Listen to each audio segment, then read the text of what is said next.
I'm Katie Uhlmann reporting for Katie Chats at Smithy TV in downtown Toronto.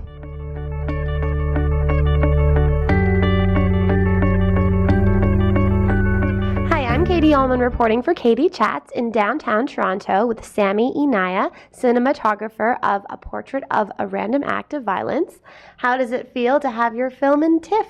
It's very exciting. It's great. It's a wonderful little film that we shot almost a year ago now, and Randall put a lot of work into it, and I think we had a lot of hopes that it would definitely be a festival film. I mean, I think it was sort of designed for that kind of an audience, and I don't think any of us really thought that it would maybe find its way to TIFF. I mean, I think TIFF does have a lot of really interesting, diverse films, but we thought maybe it's such a contained piece that it may not necessarily find an audience there. So I think we were all really thrilled. I mean, I know Randall was, I know I especially was thrilled, and I know everybody who worked on it for much longer than I did, is totally thrilled, yeah. How did you meet Randall and start working together?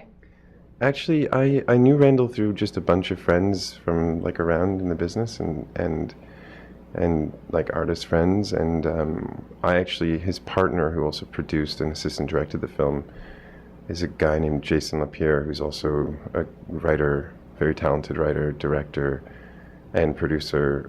And I'd worked with him many years ago. We did a PSA for crystal meth, actually, anti-crystal meth sort of PSA thing for classrooms in Winnipeg a number of years ago, and that we met there, and we just sort of stayed in touch and talked about other projects. And I think this came up, and he invited me to meet with Randall and see if I liked the project and listen to Randall's ideas. And once I soaked in what Randall was trying to do, I kind of fell in love with it and sort of committed to helping him in any way I could. What was the most difficult aspect for you from a technology standpoint?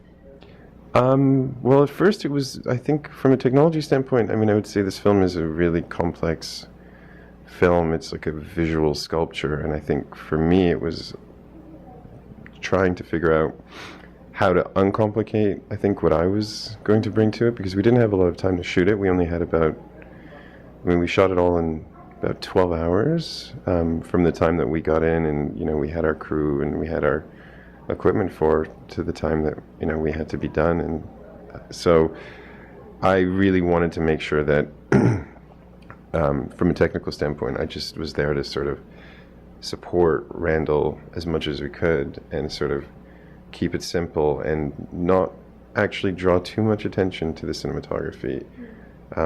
Really just let it serve the sculpture aspect of it, let it just sort of serve there is a story in there, in that it is an abstract piece to some extent, but there is a cohesion in themes and ideas that, I just wanted to allow what we were doing to just kind of help him tell the story in the way that we structured the shots. And there was a lot of talk initially about, whether we were going to try and do it as one single shot or whether we were going to break it up into different shots. And so I think technically it was really just about finding out the right philosophy in terms of how to capture it that would support the sculpture aspect of it, because really think of it as two pieces. It's like a film, but it's also a film of immortalizing a living sculpture that no longer exists, sadly, because when you see the film, you see it's such a beautiful piece that you kind of want it to still be standing in a museum or something.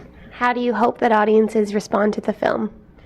I just hope that, there's a lot of themes in there about sort of violence and I think inner turmoil and inner protestation, things about everyone's fighting a battle within themselves and that sort of thing. So I never really asked Randall to fully explain to me what the film was about. We did talk broadly about themes.